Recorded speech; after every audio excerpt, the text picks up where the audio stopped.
ಕರ್ಕೊಂಬರೋಣ, ನಮ್ದು ಡೇಟ್ ಎಲ್ಲ ದೇವಸ್ಥಾನನೇ ಆ ಥರ. ರುದ್ರ ಅನ್ಬಿಟ್ರು. ನನಗೆ ಯಾರಪ್ಪ ಇದು, ಕಾಲೇಜಾ ಸ್ಕೂಲಾ? ನಾರ್ತಲ್ಲಂತೂ ನನಗೆ ಸಿಕ್ಕಾಬಿಟ್ಟೆ ಪ್ರೀತಿ ಸಿಕ್ಕಿದೆ ಸರ್. ನಾರ್ತ್ ಜನನೇ ಬೇರೆ, ಮನ್ಸಲ್ಲಿ ಏನೂ ಇರಲ್ಲ, ಅವ್ರೇನಿದೆ ಓಪನ್ ಆಗಿ ಅಲ್ಲೇ ಹೇಳ್ಬಿಡ್ತಾರೆ, ಆ ಥರ ಪ್ರೀತಿ ಸರ್. ನನಗೆ ಸರ್ಪ್ರೈಸ್ ಕೊಡೋಕ್ಕೆ ನಿರೀಕ್ಷಾ ಈ ಟ್ಯಾಟೂನ ರುದ್ರ ಅಂತ ಹಾಕ್ಸ್ಕೊಂಬಂದಿದ್ರು. ನನಗಿದು ತುಂಬ ದೊಡ್ಡ surprise sir.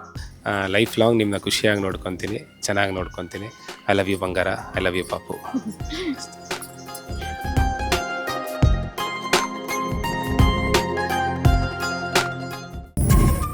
For business and personal promotions, please contact 9686376663. Hi hello ನಮಸ್ಕಾರ, welcome to Suman TV Kannada. ನಾನು ಮಂಜುನಾಥ್ ಶ್ರೀನಿವಾಸ್. ವೀಕ್ಷಕರೇ, ಇವತ್ತಿನ ಸುಮನ್ ಟಿವಿ ಸ್ಪೆಷನಲ್ಲಿ ನಮ್ಮ ಜೊತೆ ಜಾಯ್ನ್ ಆಗ್ತಿದ್ದಾರೆ ಸ್ಮಾಲ್ ಸ್ಕ್ರೀನಲ್ಲಿ ಇವರದೇ ಆದಂತಹ ಹವಾವನ್ನು ಮೇಂಟೈನ್ ಮಾಡಿರುವಂತಹ ನಮ್ಮ ನಿಮ್ಮೆಲ್ಲರ ಪ್ರೀತಿಯ ಡ್ಯಾನ್ಸಿಂಗ್ ಸ್ಟಾರ್, ಡ್ಯಾನ್ಸಿಂಗ್ ಕಿಂಗ್. ಇನ್ನೂ ಏನು ಹೇಳಬೇಕು ಗೊತ್ತಿಲ್ಲ, ಇವರು ಬಿರುದುಗಳು ಎಷ್ಟು ಕೊಟ್ಟರೂ ಕೂಡ ಸಾಕಾಗಲ್ಲ. ಯಾಕಂತಂದರೆ ಹೆಸರಲ್ಲೇ ರುದ್ರ ತಾಂಡವವನ್ನು ಆಡ್ತಾ ತಮ್ಮ ಅಭಿಮಾನಿಗಳನ್ನು ಸಾಕಷ್ಟು ಎಂಟರ್ಟೈನ್ ಮಾಡ್ತಾ ಈಗ ಜೋಡಿ ನಂಬರ್ 1 ಈ ಒಂದು ರಿಯಾಲಿಟಿ ಶೋನಲ್ಲಿ ಜೋಡಿಯಾಗಿ ನಮ್ಮ ಜೊತೆ ಸಿಕ್ಕಿದ್ದಾರೆ. ಅವರೇ ರುದ್ರ ಮಾಸ್ಟರ್ ಹಾಗೆಯೇ ನಿರೀಕ್ಷಾ ಅವರು. ಮೊದಲೇದಾಗಿ ಇಬ್ಬರಿಗೂ ನಮಸ್ತೆ, ಕಾರ್ಯಕ್ರಮಕ್ಕೆ ಸ್ವಾಗತ. ನಮಸ್ತೆ ಸರ್, ಥ್ಯಾಂಕ್ ಯು. ಹೇಗಿದ್ದೀರಾ? ಸೂಪರ್ ಆಗಿದ್ದೀನಿ ಸರ್. ಎಲ್ಲ ಮುಗೀತಾ ಮದುವೆ ಆದಮೇಲೆ? ಇಲ್ಲ, ಎಲ್ಲೂ ಹೊರಗಡೆನೆ ಹೋಗಿ, ಅಂದರೆ ಮದುವೆ ಆಗಿ DKD ಮುಗಿಸಿ ಡೈರೆಕ್ಟ್ ಜೋಡಿ ನಂಬರ್ 1 ಬಂದಿರೋದು ಅಷ್ಟೇ. ಇನ್ನು ಎಲ್ಲೂ ಟ್ರಾವೆಲ್ ಗೀವಲ್ ಏನೂ ಮಾಡಿಲ್ಲ. ಕೆಲಸ ಅಂತಾನೆ ಕೆಲಸ ಮಾಡ್ತಾ ಇದೀವಿ ಅಷ್ಟೇ. ಮ್ಯಾಮ್, ನೀವು ಜಗಳ ಆಡಲ್ವಾ ಅವ್ರ ಹತ್ರ? ನಾನು ಕರ್ಕೊಂಡು ಹೋಗಲ್ಲ, ಬರೀ DKDಗೆ ಮತ್ತೆ ಜೋಡಿ ನಂಬರ್ 1. ಆ್ಯಕ್ಚುಲಿ ಜಗಳ ಆಡಿದ್ದೀನಿ ಸರ್. ನಾನು ಎಲ್ಲಾದರೂ ಹೋಗ್ಬೇಕು, ನಂಗೆ ಬ್ರೇಕ್ ಬೇಕು ಅಂತೆಲ್ಲ ಜಗಳ ಆಡಿದ್ದೀನಿ. ಬಟ್ ಜೋಡಿ ನಂಬರ್ 1 ಬಂದಮೇಲೆ ಇಲ್ಲಿ ಟೈಮ್ ಸ್ಪೆಂಡ್ ಮಾಡೋದೇ ಬೇರೆ ಥರ ಇದೆ. ಸೊ ಈ ಖುಷಿ ಇದೆ ಅಲ್ಲ, ಅದಕ್ಕೆ ಕಾಂಪ್ರಮೈಸ್ ಆಗೋಗ್ಬಿಟ್ಟಿದೆ. ನನಗೆ ಎಲ್ಲೂ ಹೋಗಿಲ್ಲ ಇನ್ನು. ಇದಾದ್ಮೇಲೆ ಕರ್ಕೊಂಡು ಹೋಗ್ಲೇಬೇಕು ಅಂತ ಹೇಳಿದ್ದೀನಿ. ಏನು ಪ್ಲಾನಿಂಗ್ ಏನಾದರೂ ಇದೆಯಾ? ಇಲ್ಲ, ಒಂದಿಷ್ಟದಲ್ಲಿ ಇಷ್ಟ ಇದೆ ಸರ್. ಜೋಡಿ ನಂಬರ್ 1 ಆಗಿದ ತಕ್ಷಣ ಎಲ್ಲೆಲ್ಲಿ ಕರ್ಕೊಂಡು ಹೋಗ್ಬೇಕು ಅಂತ ಒಂದಿಷ್ಟದಲ್ಲಿ ಇಷ್ಟ ಇದೆ. ಏನಾದರೂ ಒಂದೆರಡು ಹಿಂಟ್ ಕೊಡ್ಬೋದಾ? ಎಲ್ಲಿಗೆ ಅವ್ರಿಗೆ ಐಲ್ಯಾಂಡ್ ಅಂದ್ರೆ ಇಷ್ಟ, ನನಗೆ ಬೀಚ್ ಪ್ಲೇಸಸ್ ಅಂದರೆ ಇಷ್ಟ ಸರ್. ಸೊ ಸೀಶೆಲ್ಸು, ಬಾಲಿ ಅಂದ್ರೆ ತುಂಬಾ ಇಷ್ಟ. ಆ ಥರ ಒಂದಷ್ಟು ಪ್ಲೇಸ್ ಇದೆ ಸರ್. ರುದ್ರ ಮಾಸ್ಟರ್ ಮಾತಾಡೋದು ಹಿಂಗೆ ಯಾವಾಗ್ಲೂ? ಅಷ್ಟೇ. ನನ್ನ ಹತ್ರ ಸ್ವಲ್ಪ ಜಾಸ್ತಿ ಮಾತಾಡ್ತಾರೆ ಅಷ್ಟೇ, ಇಲ್ಲಾಂದ್ರೆ ಇಷ್ಟೇ ಮಾತಾಡೋದು? ಇಷ್ಟೇ ಸರ್, ಇಷ್ಟೇ. ಬಟ್ ಆ ಡ್ಯಾನ್ಸ್ಗೆ ಹೆಂಗೆ ಬರುತ್ತೆ ಎನರ್ಜಿ? ಅಂದರೆ ನನ್ನ ಕೆಲಸದಲ್ಲಿ ಬೇರೆ ಥರನೇ ಇರ್ತೀನಿ. ಕೆಲಸ ಮಾಡಬೇಕಾದ್ರೆ ರುದ್ರ ಅಂತ ಆ ಹೆಸರು ತಕ್ಕಂಗೆ ಕೆಲಸ ಮಾಡ್ತೀನಿ. ಅದು ಬಿಟ್ಟರೆ ಇನ್ನೆಲ್ಲ ಈಗ ವೈಫ್ ಅಲ್ವಾ, ಸ್ವಲ್ಪ ಸೈಲೆಂಟಾಗೇ ಇರ್ತೀನಿ. ಆ ಥರ ಮನೇಲೂ ಅಷ್ಟೇ, ಅಮ್ಮ ಹತ್ರ ಜಾಸ್ತಿ ಮಾತಾಡಲ್ಲ. ಅಂದರೆ ಎಷ್ಟು ಬೇಕಷ್ಟೇ. ಏನಾದರೂ ಇತ್ತಂದರೆ ಅಮ್ಮನ ಕೇಳ್ತೀನಿ, ಅಮ್ಮ ಈ ಥರ ಅಮ್ಮ, ಆ ಥರ ಅಮ್ಮ ಅಂತ. ಇವಾಗ ಏನು ನಿರೀಕ್ಷಾನ ಕೇಳ್ತೀನಿ ಅಷ್ಟೇ. Yes sir. ಜೋಡಿ ನಂಬರ್ 1 ರಿಯಾಲಿಟಿ ಶೋನಲ್ಲಿ ಏನೆಲ್ಲ ಕಲಿತಾ ಇದ್ದೀರಾ ಅಂತ? ಸರ್, ತುಂಬ ಕಲಿತಾ ಇದ್ದೀವಿ. ಆ್ಯಂಡ್ ನಾವೇನೋ ಬಂದಿಲ್ಲ ಅಂದರೆ ಜೋಡಿ ನಂಬರ್ 1 ಶೋನ ಮಿಸ್ ಮಾಡ್ಕೊಂಡ್ಬಿಡ್ತಿದ್ದೆ ಅನಿಸುತ್ತೆ.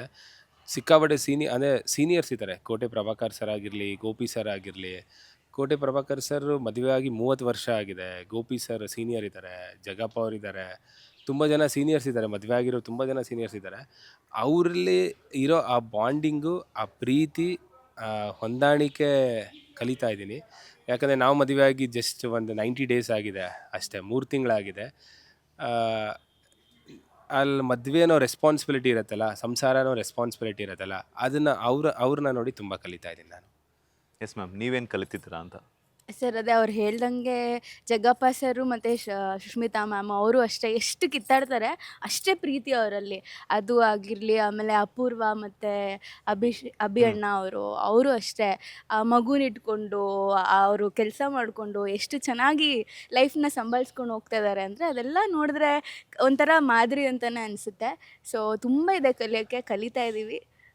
ಆ್ಯಂಡ್ ಮಾಲ್ವಿಕಾ ಮ್ಯಾಮು, ಜಡ್ಜಸ್ ಆಗಿರಲಿ, ಪ್ರೇಮ್ ಸರ್ ಆಗಿರಲಿ, ಮಾಲ್ವಿಕಾ ಮ್ಯಾಮ್ ಆಗಲಿ, ರಾಜೇಶ್ ಸರ್ ಆಗಿರಲಿ, ಛಾಯಾ ಮೇಡಮ್ ಆಗಿರಲಿ, ಅಂದರೆ ಅವರೊಂದು ಕೆಲವು ವಿಚಾರಗಳನ್ನ ಹೇಳ್ತಾರೆ. ನಾವು ಬರೀ ಕೆಲಸ, ನಮ್ಮ ಮನೇಲೂ ಅಷ್ಟೇ, ನಾನು ಅಷ್ಟು ಏನಾಯ್ತು ಅಂದರೆ ಅಮ್ಮ ಶೇರ್ ಮಾಡ್ತಾರೆ, ಹೇಳ್ತಾರೆ. ನಾನು ಕೆಲಸದ ಮೇಲೆ ಜಾಸ್ತಿ ಫೋಕಸ್ ಮಾಡ್ತಿದ್ದೆ. ಮದುವೆ, ಸಂಸಾರ, ರೆಸ್ಪಾನ್ಸಿಬಿಲಿಟಿ ಅಂದರೆ ಹೇಗಿರುತ್ತೆ ಅಂದರೆ, ಜಡ್ಜಸ್ ಪ್ಯಾನಲ್ ಹೇಳ್ತಾರಲ್ಲ, ಅದನ್ನ ನೋಡಿದಾಗ ಅನಿಸುತ್ತೆ ಮಾಲ್ವಿಕಾ ಮ್ಯಾಮ್ ತುಂಬ ಡೀಟೇಲಿಂಗ್ ಆಗಿ ಹೇಳ್ತಾರೆ. ಹಿಂಗೆಲ್ಲ ಇರುತ್ತಾ, ಹಿಂಗೆಲ್ಲ ಆಗುತ್ತಾ ಅನ್ನೋ ಥರ ಅನ್ನಿಸ್ತಾ ಇರುತ್ತೆ. ಆ್ಯಂಡ್ ತುಂಬ ಮಿಸ್ ಮಾಡ್ಕೊತಿದ್ವಿ ಜೋಡಿ ನಂಬರ್ 1 ಬಂದಿಲ್ಲ ಅಂದರೆ. ಲಕ್ಕಿ ಅಂತ ಹೇಳ್ಬೋದು ಸರ್, ನನಗೆ ಜೋಡಿ ನಂಬರ್ 1 ಸಿಕ್ಕಿರೋದಷ್ಟೇ. ಎಸ್, ನಿಮ್ಮ ಲವ್ ಸ್ಟೋರಿ ಇಡೀ ಕರ್ನಾಟಕಕ್ಕೆ ಗೊತ್ತು. ನಾನೇನು ಕೇಳಕ್ಕೆ ಹೋಗಲ್ಲ ಅದರ ಬಗ್ಗೆ. ಯಾಕಂತಂದರೆ ಅಷ್ಟರ ಮಟ್ಟಿಗೆ ಎಲ್ಲರೂ ಕೂಡ ಇಷ್ಟಪಡ್ತಾರೆ. ಹಾಗೆಯೇ ನಿಮ್ಮ ಒಂದು ಲವ್ ಸೀಕ್ರೆಟ್ಸ್ ಅಂತವ್ರು ರಿವೀಲ್ ಆಗಿಬಿಟ್ಟಿದೆ. ಸೊ ಇದುವರೆಗೂ ಅಭಿಮಾನಿಗಳಿಗೆ ಗೊತ್ತಿಲ್ಲದಿರುವಂತಹ ಏನಾದರೂ ಒಂದು ಸೀಕ್ರೆಟ್ ಏನಾದರೂ ಇತ್ತು ಅಂತಂದರೆ ಅದನ್ನು ರಿವೀಲ್ ಮಾಡೋದಾದರೆ ಇವತ್ತು ಆ ಥರ ಏನು ಇಲ್ಲ. ಆ, ಆ ಥರ ಇಲ್ಲ ಅಂದರೆ ನಾವು ಎಂಗೇಜ್ಮೆಂಟ್ ಆಗಿದ್ದು ಯಾರಿಗೂ ಗೊತ್ತಿದ್ದಿಲ್ಲ. ನಾವು ಸುಮಾರು ಎಂಗೇಜ್ಮೆಂಟ್ ಆಗಿ 8 ಮಂತ್ಸ್ ಆಯಿತು. ಅಂದರೆ 8 ಮಂತ್ಸ್ ಮದುವೆಗೆ ಮುಂಚೆ 8 ಮಂತ್ಸ್ ಆಗಿತ್ತು. ಯಾರಿಗೂ ಗೊತ್ತಿದ್ದಿಲ್ಲ. ಆ, ಅದೊಂದು ಅಷ್ಟೇ ಸರ್. ಅದು ಬಿಟ್ಟರೆ ನಮ್ಮ ಇದರಲ್ಲಿ ಆ ಥರ ಇನ್ನೆಲ್ಲ ಗೊತ್ತು ಸರ್. Yes sir. ಈಗ ರುದ್ರ ಮಾಸ್ಟರ್ ಎಲ್ರಿಗೂ ಗೊತ್ತಿತ್ತು, ನಿರೀಕ್ಷಾ ಅವರೇ. ಆದರೂ ಕೂಡ ಯಾವತ್ತಾದರೂ ಎಕ್ಸ್ಪೆಕ್ಟೇಷನ್ಸ್ ಇಟ್ಕೊಂಡಿದ್ದಾರೆ, ನಾನು ರುದ್ರ ಮಾಸ್ಟರ್ವನ್ನೇ ಮದುವೆ ಆಗ್ತೀನಿ ಅಂತ ಹೇಳ್ಬಿಟ್ಟು? ನಿಜವಾಗ್ಲೂ ಇಲ್ಲ. ನಾನು ನಂಬೂ ಇರಲಿಲ್ಲ. ಇವ್ರ ಪ್ರಪೋಸಲ್ ಬಂದಾಗ ನಾನು ನಂಬೇ ಇರಲಿಲ್ಲ. ಎಲ್ಲ ಸುಮ್ಮನೆ ಕಾಲು ಎಳಿತಾರೆ ಗೊತ್ತಲ್ಲ, ಅವ್ರು ಇವ್ರನ್ನ ಪೇರ್ ಮಾಡಿ ಮಾತಾಡ್ತಾರೆ, ಅದೇ ಥರ ಇವರು ಮಾಡ್ತಿದ್ದಾರೆ ಅಂತ ಅಂದ್ಕೊಂಡು ಸುಮ್ಮನೆ ಬಿಟ್ಬಿಟ್ಟಿದ್ದೆ ಕ್ಯಾಶುವಲಾಗೆ. ಆಮೇಲೆ ಎಲ್ಲ ಅಂದರೆ ಒಂದು ಫಂಕ್ಷನಲ್ಲಿ ಮೀಟ್ ಮಾಡಿದ್ದು ನಾವು, ಎಲ್ಲರಿಗೂ ಗೊತ್ತಿರೋ ಹಾಗೆ. ಆವಾಗ ಸುಮ್ಮನೆ ರೇಗಿಸ್ತಾ ಇದ್ದಾರೆ ಅಂದ್ಕೊಂಡು ಸುಮ್ಮನೆ ಆಗಿಬಿಟ್ಟಿದ್ದೆ. ಆ ಫಂಕ್ಷನೆಲ್ಲ ಮುಗ್ದಾದ್ಮೇಲೂ ಆಲ್ಮೋಸ್ಟ್ 1 ವೀಕ್ ಆದಮೇಲೂ ಬರ್ತಾನೆ ಇತ್ತು ಕಾಲ್ ನನಗೆ, ಈ ಥರ ರುದ್ರ ಮಾಸ್ಟರ್ ಕೇಳ್ತಾ ಇದ್ದಾರೆ ಅಂತ. ಆವಾಗ ನನಗೆ ನಿಜವಾಗ್ಲೂ ಓಕೆ ಅವರೇ ಕೇಳ್ತಾ ಇದ್ದಾರೆ ಅಂತ ಗೊತ್ತಾಯಿತು. ಅಲ್ಲಿ ತನಕ ಇದೆಲ್ಲ ಸುಮ್ಮನೆ ಏನೋ ರೇಗ್ಸಕ್ಕೆ ಮಾಡ್ತಾ ಇದ್ದಾರೆ ಅಂತಲೇ ಅಂದ್ಕೊಂಡಿದ್ದೆ. ಅಂದರೆ ಸುಮ್ಮನೆ ಏನೋ ಮಾತಾಡಿ ಸುಮ್ಮನೆ ಆಗಿಬಿಡ್ತಾರೆ ಅಂತ ಅಂದ್ಕೊಂಡಿದ್ರು. ನಾವು ಮದುವೆ ಮುಗಿಸಿ ಬಂದಮೇಲೆ ನಾನು ಚೆನ್ನೈ ಟ್ರಾವೆಲ್ ಮಾಡ್ತಿದ್ದೆ. ಚೆನ್ನೈ ಟ್ರಾವೆಲ್ ಮಾಡಬೇಕಾದ್ರೆ ಬಿಟ್ಟಿಲ್ಲ. ಮಾತಾಡಿದ್ರ ಕೇಳಿದ್ರ ಅದೇ ಇವ್ರ ಕ್ಲೋಸ್ ಸರ್ಕಲ್ ಫ್ರೆಂಡ್ಸ್ ಇದ್ದಾರೆ. ಅವರ ಸುಷ್ಮಾ ಅವರಾಗಿರಲಿ, ನನಗೆ ಪ್ರಜ್ವಲ್ ಅವ್ರು ತುಂಬ ಕ್ಲೋಸ್ ಇದ್ದಾರೆ. ಅವ್ರ ಹತ್ರ ನಾನು ಪ್ರಜ್ವಲ್ಗೆ ಹೇಳೋದು, ಪ್ರಜ್ವಲ್ ಇವ್ರನ್ನ ಕೇಳೋದು, ಇವ್ರು ಅವ್ರಿಗೆ ಆನ್ಸರ್ ಮಾಡ್ತಾರೆ, ಪ್ರಜ್ವಲ್ ನನಗೆ ಆನ್ಸರ್ ಮಾಡ್ತಾರೆ. ಆ ಥರ ನಡೀತಿತ್ತು. ನನಗೆ ತುಂಬ ಲಕ್ಕಿ ಸರ್. ನನಗೆ ನಿರೀಕ್ಷಾ ಸಿಕ್ಕಿರೋ ಸಿಕ್ಕಾಪಟ್ಟೆ ಲಕ್ಕಿ. Yes sir. ನಿರೀಕ್ಷಾ ಅವರೇ ನನಗೆ ಬೆಸ್ಟ್ ಪೇರ್ ಅಂತ ಯಾಕೆ ಅನ್ನಿಸ್ತು ಆ್ಯಂಡ್ ಯಾವಾಗ ಅನ್ನಿಸ್ತು?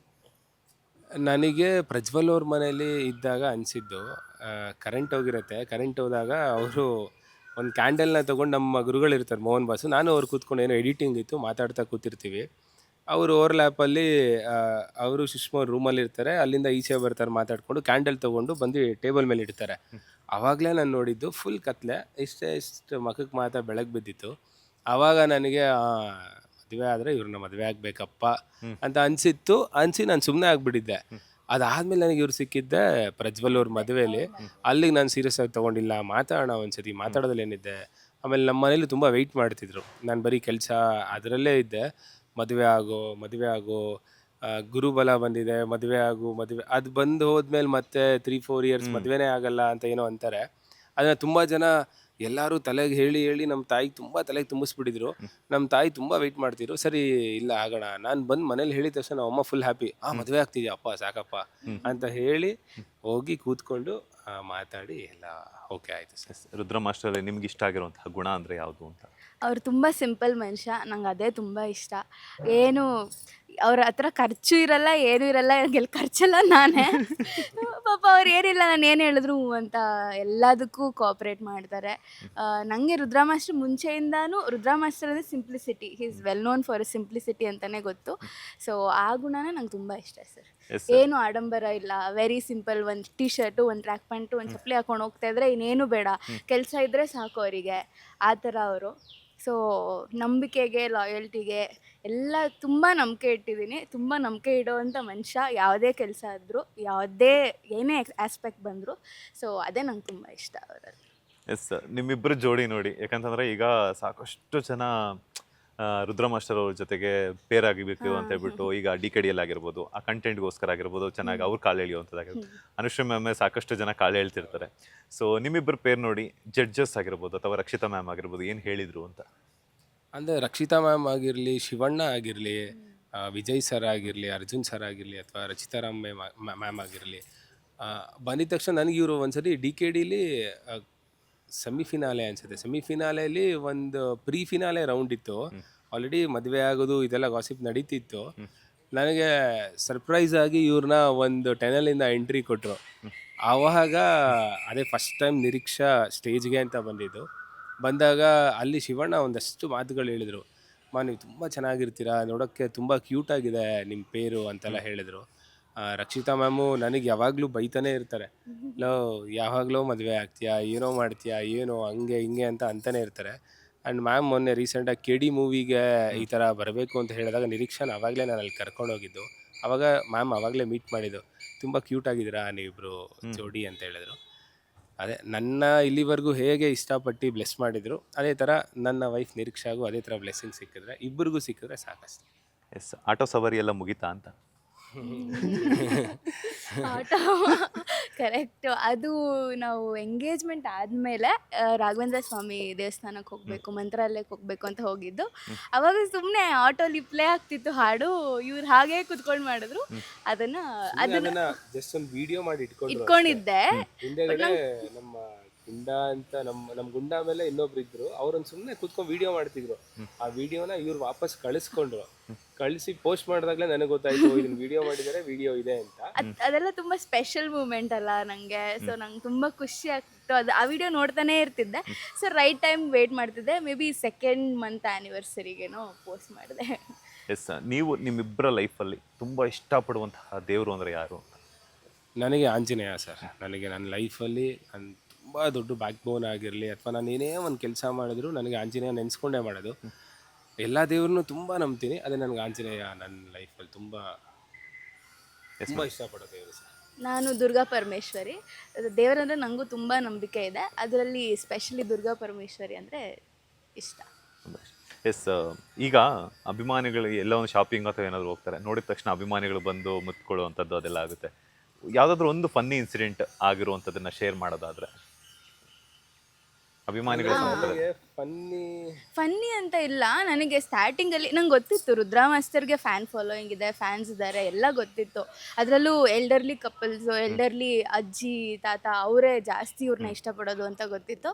ಒಂದು ಸತಿ ಹಿಂಗೆ ಬಂಡೆ ಮಕ್ಕಳಮ್ಮ ದೇವಸ್ಥಾನಕ್ಕೆ ಹೋಗಿದ್ವಿ, ಮದುವೆಗೂ ಮುಂಚೆ ಅನಿಸುತ್ತೆ. ಅವಾಗ ಜಸ್ಟ್ ಪರಿಚಯ ಆಗಿ ದೇವಸ್ಥಾನಕ್ಕೆ ಹೋಗಿ ಬರೋಣ, ನಮ್ಮದು ಡೇಟ್ ಎಲ್ಲ ದೇವಸ್ಥಾನನೇ, ಅದರ ದೇವಸ್ಥಾನಕ್ಕೆ ಹೋಗಿದ್ವಿ. ಅವಾಗ ಫುಲ್ ಎಕ್ಸೈಟ್ಮೆಂಟು. ಇವ್ರಂದ್ರೆ ಯಾವ ಥರ ಹುಚ್ಚು ಪ್ರೀತಿ ಅಂದರೆ ಅವ್ರಿಗೆ ರುದ್ರಾ ಮಾಸ್ಟರ್ ಅಂತ ಎಲ್ಲಿದ್ರು ಕಿರ್ಚ್ಕೊಂಡು ಬಂದರು.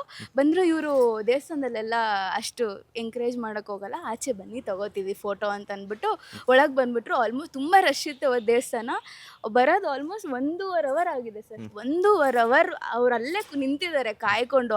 ಬಂದರೆ ತಿರ್ಗಾ ಬಂದು ಅದೇ ಎಕ್ಸೈಟ್ಮೆಂಟಲ್ಲಿ ಅವಾಗ ಹೇಳ್ತಾ ಇದ್ದೆ, ನಿಮ್ಮದು ಸಂಘ ಕಟ್ಟಿದ್ರೆ ಇವ್ರನ್ನೇ ಅಧ್ಯಕ್ಷರು ಮಾಡಿಬಿಡಿ ಅಂತೆಲ್ಲ ರೇಗಿಸ್ತಾ ಇರ್ತೀನಿ. ಈ ಥರ ಹಾರ್ಡ್ಕೋರ್ ಫ್ಯಾನ್ಸು. ಅವಾಗೆಲ್ಲ ನಾನು ಕೇಳಿದ್ದೆ, ನೋಡಿದ್ದು ನನಗೆ ನಿಜ ಶಾಕಿಂಗ್ ಅನಿಸ್ತು. ಆಮೇಲೆ ರೀಸೆಂಟಾಗಿ ಮೆಗ್ಡಿಗೆ ಸರ್ ಮೈಸೂರು ಟ್ರಾವೆಲ್ ಮಾಡ್ತಿದ್ವಿ. ಮೆಗ್ಡಿಲಿ ಅದೇ ಆನ್ ದ ವೇ ಹಂಗೆ ತೊಗೊಂಡು ಹೋಗೋ ಥರ ಟೇಕ್ ಅವೇ ಏನೋ ಮಾಡ್ಕೊಂಡಿದ್ವಿ. ಅಲ್ಲಿ ಒಬ್ರು ಮಿರರ್ ಅಂದರೆ ಒಳಗಡೆ ಬಿಲ್ಲಿಂಗ್ ಮಾಡ್ತಿದ್ರು. ಇಲ್ಲಿ ಹೇಳಿದ್ವಿ ಮುಂದೆ ಹೋಗಿ ಪೇ ಮಾಡಬೇಕಾಯಿತು. ಹಿಂಗೆ ರುದ್ರ ಅಂದ್ಬಿಟ್ರು. ನನಗೆ ಯಾರಪ್ಪ ಇವರು, ಕಾಲೇಜಾ ಸ್ಕೂಲಾ, ಯಾರೋ ಹಳೆ ಫ್ರೆಂಡ್ ಇರಬೇಕು ಅಂದರೆ ರುದ್ರ ನಿನ್ನ ಫ್ಯಾನ್ ಕಣ ನಾನು ಅಂತ ಬಂದು, ಹುಡುಗಿ ಇನ್ನೂ ಒಂದು 22-23 ಅನ್ಸುತ್ತೆ, ಆ ಥರ ಇರೋರು ಬಂದು ನಿಂತ್ಕೊಂಡು ಫೋಟೋ ತೊಗೊಂಡೋದ್ರು. ಏನಪ್ಪ ಈ ಥರ ಎಲ್ಲ ಕರೀತಾರೆ, ಈ ಥರ ಎಲ್ಲ ನಂಗೆ ತುಂಬ ಆಗಿದೆ ಸರ್. ಎಷ್ಟೊಂದು ಜನ ಅಂದರೆ ಅವ್ರ ಮನಸ್ಸಲ್ಲಿ ಏನೂ ಇರಲ್ಲ ನೋಡಿ, ಅಂಥವ್ರೆ ಈ ಥರ ಪ್ರೀತಿ ಮಾಡೋದು. ಅವ್ರೇನು ಹಿಂದೆ ಮುಂದೆ ಏನು ಯೋಚನೆ. ನಾನು ತುಂಬ ನಾರ್ತ್ಗೆ ಹೋದರೆ ಸರ್, ನನ್ನ ಲೈಫಲ್ಲಿ ನಾನು ಎಕ್ಸ್ಪೆಕ್ಟೇ ಮಾಡಿಲ್ಲ ಸರ್. ನಾನು ಒಬ್ಬ ಕಾಮನ್ ಡ್ಯಾನ್ಸರ್ ಆಗಿದ್ದೆ, ಕೊರಿಯೋಗ್ರಾಫರ್ ಆದೆ. ಈಗ ಸಣ್ಣ ಪುಟ್ಟ ಏನೋ ಗೊತ್ತಿಲ್ಲ ಶೋ ಸಿಗ್ತಿದೆ ಮಾಡ್ತಿದ್ದೀನಿ. ಆಮೇಲೆ ನಾನೇನು ಎಕ್ಸ್ಪೆಕ್ಟ್ ಮಾಡಿ ಬಂದವನಲ್ಲ ಸರ್. ನಾನು ಇಲ್ಲಿ ಬರಬೇಕು, ಇಲ್ಲಿ ನಿಂತ್ಕೊಬೇಕು, ನಾನೇನೋ ದೊಡ್ಡ ಮಾಸ್ಟರ್ ಆಗಬೇಕು ಅಥವಾ 4 ಜನ ಗುರ್ತಿಸ್ಕೊಬೇಕು ಅನ್ನೋ ನನಗೇನು ಐಡಿಯಾನೇ ಇಲ್ಲ. ನನಗೆ ಮುಂಚೆ ನಮ್ಮ ಮನೇಲಿ ನಾನು ಡ್ಯಾನ್ಸ್ ಅಂದರೆ ನಮ್ಮ ಅಪ್ಪ ನಮ್ಮಮ್ಮ ತುಂಬ ಫೈಟ್ ಮಾಡ್ತಿದ್ರು, ಈ ಫೀಲ್ಡೇ ಬೇಡ ಏನಕ್ಕಿದು. ಆಮೇಲೆ ನಮ್ಮ ಫ್ಯಾಮಿಲಿಲಿ ಯಾರೂ ಆ ಥರ ಇಲ್ಲ, ಎಂಟರ್ಟೈನ್ಮೆಂಟ್ ಏನೂ ಮಾಡ್ತಿದ್ದಿಲ್ಲ. ನಮಗೆ ಇಲ್ಲಿ ಬಂದಾಗ ಈ ಜರ್ನಿ ಎಲ್ಲ ಸಿಕ್ಕಿದಾಗ ನನಗೇನೋ ಗೊತ್ತಿಲ್ಲ ಸರ್. ನಾನು ಕೇಳಿ ಬಯಸಿ ಬಂದವನಲ್ಲ. ಆ ಕೆಲಸ ಏನಿದೆ ಅದನ್ನು ಖುಷಿಯಾಗಿ ಮಾಡಿ ಎಂಜಾಯ್ ಮಾಡ್ತೀನಿ ಅಷ್ಟೇ. ಏನೋ ದೇವ್ರ ದಯದಿಂದ ಸಿಗ್ತಿದೆ ಅಷ್ಟೇ ಸರ್. ನಾರ್ತಲ್ಲಂತೂ ನನಗೆ ಸಿಕ್ಕಾಬಟ್ಟೆ ಪ್ರೀತಿ ಸಿಕ್ಕಿದೆ ಸರ್. ನಾರ್ತ್ ಜನನೇ ಬೇರೆ, ಮನ್ಸಲ್ಲಿ ಏನೂ ಇರಲ್ಲ, ಅವರೇನಿದೆ ಓಪನ್ ಆಗಿ ಅಲ್ಲೇ ಹೇಳ್ಬಿಡ್ತಾರೆ, ಆ ಥರ ಪ್ರೀತಿ ಸರ್. ಈಗ ಒಂದು ವಿಚಾರವನ್ನು ಹೇಳಿದ್ರಿ ನೀವು, ಮನೆಯಲ್ಲಿ ಸಪೋರ್ಟ್ ಇರಲಿಲ್ಲ, ಹಾಗೆಯೇ ಯಾರೂ ಕೂಡ ಹಿನ್ನೆಲೆ ಇದರಲ್ಲಿ ಇರಲಿಲ್ಲ, ಡ್ಯಾನ್ಸಿಂಗಲ್ಲಾಗಿರ್ಬೋದು, ಕೊರಿಯೋಗ್ರಫಿಯಲ್ಲಾಗಿರ್ಬೋದು. ಸ್ಟ್ರಗ್ಲಿಂಗ್ ಪೀರಿಯಡ್ ಎಷ್ಟು ವರ್ಷ ಆಗಿರ್ಬೋದು ನಿಮಗೆ ಅಂತ? ಸರ್ ಅದು ಅಷ್ಟು ಸ್ಟ್ರಗಲ್ ಪಟ್ಟಿದ್ದಕ್ಕೆ ನಾನು ಇಲ್ಲೇನೋ ನಿಂತಿದ್ದೀನಿ ಅಂತ ಅನಿಸುತ್ತೆ. ನಾನು ಅದನ್ನು ಯಾವುದೂ ಬೇರೆ ಥರ ಅಂತ ಹೇಳಲ್ಲ ಸರ್. ನಾನು ಎಲ್ಲ ಥರ ಕೆಲಸ ಮಾಡಿದ್ದೀನಿ ಸರ್. ನಾನು ಡ್ಯಾನ್ಸ್ ಕ್ಲಾಸಲ್ಲಿ ಹೋಗಿ ಮುಂಚೆ ಐತಿ ನಮ್ಮ ಸೀನಿಯರ್ಸ್ಗೆ ಊಟ ತೊಗೊಂಬಂದು ಕೊಡ್ತಿದ್ದೆ. ಆ್ಯಂಡ್ ಅವಾಗೆಲ್ಲ ಆರ್ಕೆಸ್ಟ್ರಲ್ಲಿ ಕರ್ಕೊಂಡು ಹೋಗೋದೇ ದೊಡ್ಡ ವಿಚಾರ ಇರ್ತಿತ್ತು. ಆರ್ಕೆಸ್ಟ್ರಾಗೆಲ್ಲ ಹೋಗಿ ಅವ್ರ ಕಾಸ್ಟ್ಯೂಮ್ ತೆಗೆದಾಕಿ ಅವ್ರ ಶೂ ಎಲ್ಲ ತೆಗೆದಾಕ್ತಿದ್ರು. ಅದನ್ನು ತೆಗೆದು ಬ್ಯಾಗೆಲ್ಲ ಪ್ಯಾಕ್ ಮಾಡಿಕೊಂಡು ಅದನ್ನು ತೊಗೊಂಡೋಗೋದಾಗಿರಲಿ. ಅವ್ರ ಕಾರಲ್ಲಿ ಹೊರಟ್ಬಿಡ್ತಿದ್ರು. ನಮ್ಮನ್ನ ಆರ್ಕೆಸ್ಟ್ರಾ ಒಂದು 407 ಗಾಡಿ ಬರ್ತಿತ್ತು, ಅದ್ರಲ್ಲಿ ಟ್ರಾವೆಲ್ ಮಾಡ್ತಿದ್ದೆ. ಡ್ಯಾನ್ಸ್ ಕ್ಲಾಸಲ್ಲಿ ಮಿರರ್ ಕ್ಲೀನ್ ಮಾಡಿದ್ದೀನಿ, ಕಸ ಗುಡಿಸಿದ್ದೀನಿ, ವಾಶ್ರೂಮ್ ಕ್ಲೀನ್ ಮಾಡಿದ್ದೀನಿ. ಆ್ಯಂಡ್ ನಾನು ಎಲ್ಲ ಥರ ಸ್ಟ್ರಗಲ್ ಯಾಕಂದರೆ ನಾನು ಚಿಕ್ಕ ವಯಸ್ಸಲ್ಲಿ ನಮ್ಮ ಮನೆ ತ್ಯಾಗರಾಜನಗರಲ್ಲಿದ್ದಾಗ ಒಂದು ಪಾನಿಪುರಿ ಅಂಗಡಿ ಇತ್ತು, ಅಲ್ಲಿ ನಾನು ಪ್ಲೇಟ್ ಎಲ್ಲ ಕ್ಲೀನ್ ಮಾಡ್ತಿದ್ದೆ. ಅದರಿಂದ ನನಗೆ ಸ್ಟ್ರಗಲ್ಲು ಅಥವಾ ಇದನ್ನು ಮಾಡಬೇಕಾ, ನಾನೇ ಯಾಕೆ ಇದನ್ನು ಮಾಡಬೇಕು ಅನ್ನೋ ಥರ ಇವಾಗಿನವರೆಗೂ ನನಗೇನು ಅನಿಸಿಲ್ಲ ಸರ್. ಯಾಕಂದ್ರೆ ಹಿಂದೆ ಅಷ್ಟು ಸ್ಟ್ರಗಲ್ ಪಟ್ಬಿಟ್ಟಿದ್ದೀನಿ ನಾನು. ಆಪರ್ಚುನಿಟಿಗಾಗಿರಲಿ, ನಮ್ಮ ಗುರುಗಳನ್ನ ಗೌಡಣ್ಣ, ಸುವರ್ಣ ಚಾನಲ್, ನಮ್ಮ ಭಾನು ಅಣ್ಣ ಅಂತ ಇದ್ದಾರೆ, ಅವ್ರು ನನಗೆ ಫಸ್ಟು ನನಗೆ ಕರೆದು ಡ್ಯಾನ್ಸ್ ಅನ್ನೋ ಶೋ ಅಲ್ಲಿ ಕರೆದು ಆಪರ್ಚುನಿಟಿ ಕೊಟ್ಟರು. ಅಲ್ಲಿಂದ ನನ್ನ ಕೊರಿಯೋಗ್ರಾಫರ್ ಜರ್ನಿ ಸ್ಟಾರ್ಟ್ ಆಯಿತು. ಎಲ್ಲ ಥರ ಸರ್ ನಾನು ಪ್ರಾಪರ್ಟಿ ಮಾಡ್ತಿದ್ದೆ. ನಾನು ಬೇಸಿಕಲಿ ಹೇಳ್ಬೇಕಂದ್ರೆ ನಾನು ಡ್ಯಾನ್ಸರ್ ಆಗೋಕ್ಕೆ ಮುಂಚೆ ಒಂದು ಟೀಮ್ಗೆ ನಾನು ಪ್ರಾಪರ್ಟಿನ ಡಿಸೈನ್ ಮಾಡಿಕೊಡೋದು ಅಥವಾ ಪ್ರಾಪರ್ಟಿನ ನಾನೇ ಆಣಿ ಹೊಡೆದು ಕಲರ್ ಮಾಡಿಕೊಡೋದು ಮಾಡ್ತಿದ್ದೆ. ನಾನು ಎಲ್ಲ ಥರ ಸ್ಟ್ರಗಲ್ ಪಟ್ಬಿಟ್ಟಿದ್ದೀನಿ. ಇವಾಗ ಏನೋ ಗೊತ್ತಿಲ್ಲ, ಸಿಗ್ತಿದೆ, ದೇವರು ಎಂಜಾಯ್ ಮಾಡ್ತಾ ಏನಷ್ಟೇ ಸರ್. ಪಾಸ್ಟ್ನ ತಿಳ್ಕೊಳ್ಳೋಕೆ ಪ್ರಯತ್ನ ಪಟ್ಟಿರೋ, ಬಿಕಾಸ್ ಯಾಕಂತಂದ್ರೆ ಒಬ್ಬರನ್ನ ಲೈಫ್ ಪಾರ್ಟ್ನರ್ ಆಗಿ ಚೂಸ್ ಮಾಡ್ಕೊಳ್ತಿದ್ದೀವಿ ಅಂತಂದಾಗ ಅವ್ರ ಹತ್ರ ಮಾತುಕತೆ ನಡೀತಿ. ಹಿಂದಿನ ಕಾಲದ ಥರ ಇಲ್ಲ ಈಗ. ಏನು ಅವ್ರ ಇಷ್ಟ ಏನು, ಅವ್ರ ಆಸೆಗಳೇನು, ಅವ್ರ ಆಕಾಂಕ್ಷೆಗಳೇನು ಅನ್ನೋಂಥದ್ದು. ಸೊ ಮಾತನಾಡಿದಾಗ ಆ ವಿಚಾರಗಳನ್ನ ತಿಳಿದಾಗ ನಿಮ್ಗೆ ಹೆಂಗೆ ಅನಿಸಿತ್ತು ಅಂತ? ಹೌದು ಸರ್, ಖಂಡಿತ ನಂಗೆ ಭಯನೂ ಇತ್ತು. ರುದ್ರಾ ಮಾಸ್ಟರು ಹೇಗಿರ್ತಾರೋ ಏನೋ, ಅವ್ರದ್ದೇ ಬೇರೆ ಫೀಲ್ಡು, ನಂದು ಕಂಪ್ಲೀಟ್ಲಿ IT. ಸೊ ಭಯ ಇತ್ತು. ನಾನು ತಿಳ್ಕೊಂಡಾಗೆಲ್ಲ ಬಂದಿದ್ದು ಉತ್ತರ ಒಂದೇ: ರುದ್ರಾ ಮಾಸ್ಟರ್ ಅವ್ರ ಅಪ್ಪ ಅಮ್ಮಂಗೆ ಫಸ್ಟ್ ಪ್ರಯಾರಿಟಿ, ಅದಾದಮೇಲೆ ಎಲ್ಲ ಅವರಿಬ್ಬರನ್ನ ಚೆನ್ನಾಗಿ ನೋಡಿಕೊಂಡ್ರೆ ಸಾಕು ಅನ್ನೋದೊಂದೇ. ಅವ್ರದ್ದು ಎಕ್ಸ್ಪೆಕ್ಟೇಷನ್ಸ್ ಏನೂ ಇಲ್ಲ. ಮದುವೆ ಆದಮೇಲೆ ನಮ್ಮ ತಂದೆ ತಾಯಿನ ಚೆನ್ನಾಗಿ ನೋಡ್ಕೊ, ಅಷ್ಟೇ ಸಾಕು ಅಂತಾನೆ. ಸೊ ನನಗೇನು ಕಷ್ಟನೇ ಆಗಿಲ್ಲ. ಎಸ್, ಯಾರಾದರೂ ಅಂದ್ರೆ ನಿಮಗೆ, ಯಾಕಂತಂದ್ರೆ IT ಹುಡುಗಿನ ಪಟಾಯಿಸಿದೆಯಲ್ಲ ಮಗ ಅಂತ ಹೇಳ್ಬಿಟ್ಟು? ಇಲ್ಲ, ಅಂದರೆ ಸುಮಾರು ಜನ ಯಾರು ಎದುರುಗಡೆ ಬಂದು ಹೇಳಿಲ್ಲ, ಹಿಂದೆ ಯಾರ್ಯಾರು ಏನೋ ಯೋಚನೆ ಮಾಡ್ತಿದ್ದಾರೆ ಗೊತ್ತಿಲ್ಲ, ಮಾಡ್ತಿರ್ತಾರೆ ಸರ್, ಗೊತ್ತಿಲ್ಲ. ಏನು ನನ್ನ ಮಗ ಪಡಾಯಿಸ್ಬಿಟ್ನಲ್ಲ. ನಾನು ಡ್ಯಾನ್ಸ್ ಮಾಡ್ತಿದ್ದೆ. ನಾನು MBA ಮಾಸ್ಟರ್ಸ್ ಮಾಡಬೇಕಾದ್ರೆ ಫ್ರೀ ಟೈಮ್ ಇತ್ತು ಅಂತ ನನಗೂ ಡ್ಯಾನ್ಸ್ ಅಂದರೆ ತುಂಬ ಇಷ್ಟ, ಮಾಡ್ತಿದ್ದೆ. ಆವಾಗ ನೋಡಿದ್ದಾರೆ ನನ್ನ. ಎಸ್, ಈ IT ಹುಡುಗಿರಂದ್ರೆ ತುಂಬ ಕ್ಯಾಲ್ಕುಲೇಟಿವ್ ಅಂತಾರೆ. ಇಲ್ಲ ಸರ್, ಇವ್ರು ಆ ಥರ ಇಲ್ಲ, ಇವ್ರು ಆ ಥರ ಆ ಥರ ಇಲ್ಲ. ಅಂದರೆ ಇವ್ರು ಹೋಮ್ಲಿ ಗರ್ಲು. ಅಂದರೆ ರೆಸ್ಪಾನ್ಸಿಬಿಲಿಟಿ ಇದೆ, ಮನೆ ಅನ್ನೋ ರೆಸ್ಪಾನ್ಸಿಬಿಲಿಟಿ. ಮನೇಲಿ ತಾತ ಇದ್ದಾರೆ, ಅಜ್ಜಿ ಇದ್ದಾರೆ, ಅಪ್ಪ ಅಮ್ಮ ತಮ್ಮ, ಅದು ಎಲ್ಲ ರೆಸ್ಪಾನ್ಸಿಬಿಲಿಟಿ ಅನ್ನೋ ಚೆನ್ನಾಗಿದೆ. ಇವಾಗ ಏನೋ ಗೊತ್ತಿಲ್ಲಪ್ಪ, ನನಗೆ ನಿರೀಕ್ಷೆ ಸಿಕ್ಕಿರೋದು, ನಾನು ಆ ಥರ ನಾನೇನು ಅಂದ್ಕೊಂಡಿದ್ದಿಲ್ಲ ಇವ್ರು ಹಂಗಿರ್ತಾರೆ, ಇವ್ರು ಹಿಂಗಿರ್ತಾರೆ IT ಅವರು ಅಂತ. ಅದೇ ನನಗೇನು ತೊಂದರೆ ಮಾಡ್ದಿರಾ ಚೆನ್ನಾಗಿ ನೋಡ್ಕೊತಾ ಇದ್ದಾರೆ, ನಾನು ಅವ್ರನ್ನ ಚೆನ್ನಾಗಿ ನೋಡ್ಕೊತಾ ಇದ್ದೀನಿ, ಅಷ್ಟೇ ಸಾಕು ಸರ್. ಎಸ್, ನಿಮ್ಮ ಡ್ಯಾನ್ಸ್ಗೆ ಗುರುಗಳು ಅಂತಂದ್ರೆ ಯಾರು ಬರ್ತಾರೆ ಅಂತ? ನನ್ನ ಡ್ಯಾನ್ಸ್ ಗುರುಗಳು ನನಗೆ ಆ್ಯಕ್ಚುಲಿ ಫಸ್ಟ್ ಗುರು ಬಂದು ನಮ್ಮ ರವಿ ಅಣ್ಣ ಅಂತ. ಅವ್ರು ನನ್ನ ಫಸ್ಟ್ ಗುರು. ಅವರೇ ನನಗೆ ಫಸ್ಟು ಡ್ಯಾನ್ಸ್ ಕ್ಲಾಸ್ಗೆ 600 ರೂಪೀಸ್ನ ಫೀಸ್ನ ಪೇ ಮಾಡಿ ನನಗೆ ಗ್ರೌಂಡಲ್ಲಿ ಕ್ರಿಕೆಟ್ ಆಡಿಕೊಂಡು ಹುಡುಗರ ಜೊತೆ ಮಚ ಬಾರೋ ಮಗ ಬಾರೋ ಅನ್ಕೊಂಡು ಓಡಾಡ್ಕೊಂಡು ಎಂಜಾಯ್ ಮಾಡ್ಕೊಂಡಿದ್ದೆ. ನಾನು ಇಲ್ಲಿದ್ದರೆ ಎಲ್ಲ ಹಾಳಾಗೋಗ್ಬಿಡ್ತೀನಿ ಅಂತ ಅವರೇ ನನ್ನ ಕರ್ಕೊಂಡೋಗಿ 600 ರೂಪಾಯಿ ಫೀಸ್ ಕಟ್ಟಿ, ಅವ್ರು ಮುಂಚೆ ಹೋಗ್ತಿದ್ರು, ಬಾ ಇಲ್ಲಿ ಚೆನ್ನಾಗಿರುತ್ತೆ, ಇದೊಂದು ಹೊಸ ಲೈಫು ನೋಡುವಂತೆ ಅಂತ. ಅಲ್ಲೋಗಿ ಜಾಯ್ನ್ ಆದೆ. ಅಲ್ಲಿಂದ ನನಗೆ ಅನಿಲ್ ಅಣ್ಣ, Mohan boss, Raghu boss, Anand boss, ಸತ್ಯ ಅಣ್ಣ, ನನಗೆ ತುಂಬ ಡ್ಯಾನ್ಸ್ ಅಂತ, ನನಗೆ ಇದು ಡ್ಯಾನ್ಸ್ ಅಂತ ಹೇಳ್ಕೊಟ್ಟಿದ್ದು ಜೈ ಮಾಸ್ಟರ್ ಅಂತ, ಕಲೆ ಮಾಸ್ಟರ್ ಅಸಿಸ್ಟೆಂಟ್ ಅವರು, ಜೈ ಮಾಸ್ಟರು. ಅವರು ನನಗೆ ಇವರೆಲ್ಲ ಗುರುಗಳೇ ಸರ್, ಇವರೆಲ್ಲ ಗುರುಗಳೇ. Yes sir. ಈಗ ಎಷ್ಟೋ ಜನ ನಾನು ಕೊರಿಯೋಗ್ರಾಫರ್ ಆಗಬೇಕು ಅಂತ ಬರ್ತಾರೆ. ಅವರ ಉಡುಗೆ ತೊಡುಗೆಯಲ್ಲಿ ಆ ಸ್ಟೈಲಿಶ್ನೆಸ್ ಕಾಣಿಸುತ್ತೆ, ಬಟ್ ಅವರ ಡ್ಯಾನ್ಸಿಂಗಲ್ಲಿ ಆ ಸ್ಟೈಲಿಶ್ನೆಸ್ ಇರಲ್ಲ. ಸೊ ಈಗಿನ ಅಪ್ಕಮಿಂಗ್ ಕೊರಿಯೋಗ್ರಾಫರ್ಸ್ಗಾಗಿರ್ಬೋದು, ಡ್ಯಾನ್ಸರ್ಸ್ಗಾಗಿರ್ಬೋದು, ರುದ್ರಾ ಮಾಸ್ಟರ್ಸ್ ಕಡೆಯಿಂದ ಏನಾದ್ರು ಟಿಪ್ಸ್ ಸಿಗಬಹುದು ಅಂತ? ಸರ್, ಇವಾಗ ಡ್ಯಾನ್ಸ್ ಮಾಡೋರಿಗಿಂತ ಡ್ಯಾನ್ಸ್ ಕ್ಲಾಸ್ ಮಾಡೋರೇ ಜಾಸ್ತಿ ಆಗಿಬಿಟ್ಟಿದ್ದಾರೆ. ಇವಾಗ ಆ ಥರ ಇದೆ, ನಡೀತಿದೆ. ಏನಿಲ್ಲ ಸರ್, ನಾವೇನು ವಿದ್ಯೆ ಹೇಳ್ಕೊಟ್ಟಿದ್ದೀನಿ, ಏನು ವಿದ್ಯೆ ನಮ್ಮ ಗುರುಗಳು ಹೇಳ್ಕೊಟ್ಟಿದ್ದಾರೆ, ಅದನ್ನ 4 ಜನಕ್ಕೆ ಹೇಳ್ಕೊಡ್ಬೇಕು ಸರ್. ಅವಾಗ ಮನ್ಸಿಗೆ ಸಮಾಧಾನ ಆಗಿಬಿಡುತ್ತೆ, ಅಷ್ಟೇ. ನನ್ನ ಯೋಚನೆ ಇರೋದಷ್ಟೇ. ಎಲ್ಲರೂ ಅದನ್ನೇ ಮಾಡಿದ್ರೆ ಒಳ್ಳೇದು ಅನಿಸುತ್ತೆ. ಅವ್ರೇನು ವಿದ್ಯೆ ಕಲ್ತಿರ್ತಾರೆ, ಅದನ್ನ ಒಂದು 4 ಜನಕ್ಕೆ ಹೇಳ್ಕೊಟ್ರೆ ಅವ್ರು ಇನ್ನೊಂದು 4 ಜನಕ್ಕೆ ಹೇಳ್ಕೊಡ್ತಾರೆ. ಅದೇ ಸರ್ ನನ್ನ ಟಿಪ್ಸ್, ಅಷ್ಟೇ ಸರ್. ಎಸ್, ನಿಮ್ಮದು ಬೇರೆ ರಂಗ, ಅವ್ರದ್ದು ಬೇರೆ ರಂಗ. ಇಬ್ಬರದು ಮದುವೆ ಆದಮೇಲೆ ಫಿನಾನ್ಷಿಯಲ್ ಸ್ಟೇಬಿಲಿಟಿ ಅಂತ ಬರುತ್ತೆ. ಹೆಂಗಪ್ಪ ಮುಂದಿನ ಜೀವನ ಅನ್ನುವಂಥದ್ದು. ಈಗ ನಿಮ್ಮ ಫಿನಾನ್ಷಿಯಲ್ ಪ್ಲಾನಿಂಗ್ಸ್ ಹೇಗಿದೆ ಅಂತ? ಸರ್, ಈಗ ಮಾಡಬೇಕು ಸರ್. ಇರೋದೆಲ್ಲ ಮದುವೆ, ಫಿನಾಲೆ, PKD ಅಂತ ಎಲ್ಲ ಅಲ್ಲಿ ಇದು ಮಾಡಿಬಿಟ್ಟಿದ್ದೀವಿ.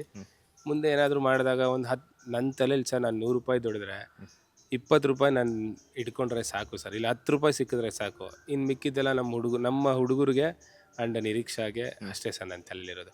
ಒಂದು 10 ರೂಪಾಯಿ ಸೇವಿಂಗ್ಸ್ ಮಾಡಿದ್ರೆ ಸಾಕು. ಆ್ಯಕ್ಚುಲಿ ಸೇವಿಂಗ್ಸ್ ಇರಬೇಕು, ಇದ್ರೇ ಮುಂದೆ ಲೈಫ್ ಚೆನ್ನಾಗಿ ಲೀಡ್ ಮಾಡ್ಬೋದು.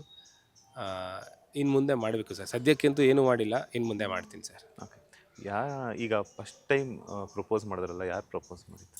ನಾನೇ ಸರ್ ಫಸ್ಟ್ ಪ್ರಪೋಸ್ ಮಾಡಿ. ಮೆಸೇಜಲ್ಲಿ ಮಾಡ್ಬೋದು. ಮೆಸೇಜಲ್ಲಿ ಅದೇ ಬೇಜಾರು ನನಗೆ. ನಾನು ಹಾಕಿದ್ದೀನಿ ಮೆಸೇಜು, ಅವರು ಐ ಲವ್ ಯು ಅಂತೇನೋ ಕಳಿಸಿದಾಗ, ನೀವು ಇದನ್ನು ಹಾಗೆ ಕಾಲಲ್ಲಿ ಹೇಳಬೇಕಿತ್ತು ಅಥವಾ ಎದುರುಗಡೆ ಹೇಳಬೇಕಿತ್ತು ಅಂತ ಹೇಳಿದ್ದೆ. ಈಗ ಒಂದು ಚಾನ್ಸ್ ಕೊಡ್ತೀನಲ್ಲ, ಈಗ ಡೈರೆಕ್ಟ್ ಒಂದು ಚಾನ್ಸ್. ಈಗ ಹೇಳಿ. ಯಾವ ಥರ ಎಕ್ಸ್ಪೆಕ್ಟೇಷನ್ ಇದೆ ನಿಮ್ಗೆ ಹೇಳಿ? ಆ ಥರ ಏನಿಲ್ಲ. ಅವ್ರು ಹೆಂಗ್ ಮಾಡಿದ್ರು ನನ್ಗೆ ಅದು ಸರ್ಪ್ರೈಸಿಂಗೇ. ಯಾಕಂದ್ರೆ ಅವರು ಅವರು ನಿಮಗೆ ಗೊತ್ತು, ಅವ್ರು ಎಕ್ಸ್‌ಪ್ರೆಸಿವ್ ಇಲ್ಲ ಅಷ್ಟೊಂದು. ಅವ್ರು ಮಾತಾಡಲ್ಲ ಜಾಸ್ತಿ. ಬಟ್ ಅವ್ರು ಹೆಂಗ್ ನಿಮ್ಗೆ ಮಾಡಿದ್ರು ಎಕ್ಸ್ಪೆಕ್ಟೇಷನ್ಸ್ ಇದೆಯಲ್ಲ. ನನಗಿದೆ ಏನೇನೋ. ಬಟ್ ಅವ್ರು ಹೆಂಗ್ ಮಾಡಿದ್ರು ನಂಗೆ ಖುಷಿನೇ. ಅಟ್ಲೀಸ್ಟ್ ಇಷ್ಟು ಮಾಡಿದಾರಲ್ಲ ಅಂತ ಖುಷಿ ಆಗುತ್ತೆ ನಂಗೆ. ಆದರೆ ನನಗೆ ಜೋಡಿ ನಂಬರ್ 1 ಶೋ ಫಸ್ಟ್ ಶೂಟಲ್ಲಿ ನನಗೆ ಸರ್ಪ್ರೈಸ್ ಕೊಡೋಕ್ಕೆ ನಿರೀಕ್ಷಾ ಈ ಟ್ಯಾಟೂನ ರುದ್ರ ಅಂತ ಹಾಕ್ಸ್ಕೊಂಬಂದಿದ್ರು. ನನಗಿದು ತುಂಬ ದೊಡ್ಡ ಸರ್ಪ್ರೈಸ್ ಸರ್. ಅವ್ರು ಅದನ್ನು ನಂಬಿಲ್ಲ. ಅವ್ರ ರಿಯಾಕ್ಷನ್ ನನ್ನ ಯೂಶಲಿ ಸರ್, ಇವಾಗ ಯಾರಾದರೂ ಏನೋ ಪಾಪ ಹೋಗಿ ಟ್ಯಾಟೂಲ್ ಹಾಕ್ಸ್ಕೊಂಡು ಅಷ್ಟು ದೊಡ್ಡ ವೇದಿಕೆ ಮೇಲೆ ರಿವೀಲ್ ಮಾಡ್ತಾ ಇದ್ದೀನಿ, ಯಾವ ಥರ ಇರ್ಬೇಕು ರಿಯಾಕ್ಷನು? ವಾವ್, ಏನು ಹಿಂಗೆ ಹಾಕ್ಸ್ಕೊಂಡಿದ್ಯಾ, ಯಾಕೆ ಹಾಕ್ಸ್ಕೊಂಡೆ, ನೋವಾಗ್ಲಿಲ್ವಾ, ಅದು ಇದಕ್ಕೆಲ್ಲ. ಇವ್ರು ಹಂಗಲ್ಲ, ಹಿಂಗೆ ಇಟ್ಬಿಟ್ಟು ಉಜ್ತಾ ಇದ್ದಾರೆ ಹಂಗೆ. ಅದು Original ಇಲ್ವಾ ಅಂತ check ಅಂತ ನನಗೆ ನೋವ್ತಾ ಇದೆಪ್ಪ, ನನಗೆ ಅಲ್ಲಿ ಸ್ಟೇಜ್ ಮೇಲೆ ಹೇಳಕ್ಕೆ ನೋವ್ತಾ ಇದೆಪ್ಪ ಅಂತ ಇದೀನಿ. ಉಜ್ಬಿಟ್ಟು ರಿಯಲ್ಲ ಇಲ್ವಾ ಅಂತ ನೋಡ್ತಾ ಇದ್ದಾರೆ. ಆ ಥರ ಇವರು, ಆ ಥರ ರಿಯಾಕ್ಷನ್ಸು, ಆ ಥರ ನಾನೇನೋ ಎಕ್ಸ್ಪೆಕ್ಟ್ ಮಾಡ್ಕೊಂಡು ಹೋಗಿರ್ತೀನಿ ಅಂದ್ಬಿಟ್ಟು ಸುಮ್ಮನೆ ಆಗಿಬಿಡ್ತಾರೆ. ಅವತ್ತು ಅಷ್ಟೇ ಅವ್ರು ಹೇಳಿದ್ರಲ್ಲ DKD ಸ್ಟೇಜ್ ಮೇಲೆ ಬಂದಿದ್ದೆ, ಅವತ್ತು ಅಷ್ಟೇ ಹಿಂಗೆ ಅಂದ್ಬಿಟ್ಟು ಸುಮ್ಮನೆ ಆಗೋದ್ರು. ನಾನು ಅಟ್ಲೀಸ್ಟ್ ಏನೋ ಒಂದು ಏನು ಇಲ್ಲಿ ಬಂದ್ಬಿಟ್ಟಿದ್ಯಾ ಅಂತ ಏನಾದರೂ ಅಂತಾರೆ, ಏನೂ ಇಲ್ಲ, ಹಿಂಗೆ ಅಂತಾರೆ ಸುಮ್ಮನೆ. ಅದಕ್ಕೆ ಅವ್ರು ಏನು ಮಾಡಿದ್ರು ನಂಗೆ ಖುಷಿನೇ. ಎಸ್, ಇದುವರೆಗೂ ಯಾವತ್ತು ಫಸ್ಟ್ ಟೈಮ್ ಮೆಸೇಜಲ್ಲಿ ಪ್ರಪೋಸ್ ಮಾಡಿದ್ರು ಅಂತ ಹೇಳಿದ್ರಿ, ಇವಾಗ ರಿಯಲ್ ಆಗಿ ಎದುರುಗಡೆ ಕಣ್ಣಲ್ಲಿ ಕಣ್ಣಿಟ್ಟು ಪ್ರಪೋಸ್ ಮಾಡೋದು ಇವಾಗ ಹೇಳ್ಬಿಡ್ತಾರೆ. ಇವಾಗ ಸ್ವಲ್ಪ ಅಭ್ಯಾಸ ಮಾಡಿಸಿದ್ರ? ಅಭ್ಯಾಸ ಆಗ್ಬಿಟ್ಟಿದೆ, ಸ್ಟೇಜ್ ಮೇಲೆಲ್ಲ ಹೇಳಿ ಅಭ್ಯಾಸ ಆಗ್ಬಿಟ್ಟಿದೆ ಸರ್. ಪಾಪು, ನೀನು ನಾನು ಸಿಕ್ಕಿರೋದು ನನ್ನ ಲೈಫಲ್ಲಿ ನಾನೇನು ಎಕ್ಸ್ಪೆಕ್ಟ್ ಮಾಡಲ್ಲ. ಅದೇ ನಾನು ಎಕ್ಸ್ಪೆಕ್ಟ್ ಮಾಡ್ದಿರೋದಕ್ಕಿಂತ ತುಂಬ ದೊಡ್ಡ ಗಿಫ್ಟು ನೀನು ನಂಗೆ ಸಿಕ್ಕಿರೋದು. ಲೈಫ್ ಲಾಂಗ್ ನಿಮ್ಮನ್ನ ಖುಷಿಯಾಗಿ ನೋಡ್ಕೊತೀನಿ, ಚೆನ್ನಾಗಿ ನೋಡ್ಕೊತೀನಿ. ಐ ಲವ್ ಯು ಬಂಗಾರ, ಐ ಲವ್ ಯು ಪಾಪು. I love you too. Yes, first gift ಯಾರು ಕೊಟ್ಟಿದ್ದು, ಏನು ಕೊಟ್ಟರು? ನಾನೇ ಎಲ್ಲ ಗಿಫ್ಟ್ ಕೊಟ್ಟಿರೋದು. ಇಲ್ಲ ಸರ್, ನಾನು ಒಂದು ಗಿಫ್ಟ್ ಕೊಟ್ಟಿದ್ದೆ. ಅಂದರೆ ಒಂದ್ಸತಿ ಕೋಪ ಮಾಡ್ಕೊಂಡ್ಬಿಟ್ಟಿದ್ರು. ನಾನು ಯಾವುದೋ ಮೀಟಿಂಗ್ ಹೋಗಿದ್ದೆ. ಆ ಮೀಟಿಂಗ್ ಮುಗಿಸ್ಕೊಂಡು ಬರಬೇಕಾದ್ರೆ ಕಾಲೇಜ್ ಗ್ರೌಂಡ್ ಹತ್ರ ಫುಲ್ ಕೋಪ ಅಂದರೆ ಕೋಪ. ಅವಾಗಿನ್ನು ಮದುವೆ ಆಗಿದ್ದಿಲ್ಲ. ಆವಾಗ ರೋಡ್ ಸೈಡಲ್ಲಿ ಹಿಂಗೆ ಹೋಗ್ತಿದ್ದೆ, ಹೆಂಗಪ್ಪ ಸಮಾಧಾನ ಮಾಡೋದು? ಇಲ್ಲೊಂದು ಬೊಕ್ಕೆ ಇದೆ ತೊಗೊಂಡೋಗೋಣ ಅಂತೇಳಿ ಆ ಬೊಕ್ಕೆನ ತೊಗೊಂಡೋಗಿ ಕೊಟ್ಟು ಸಮಾಧಾನ ಮಾಡಿದ್ದು.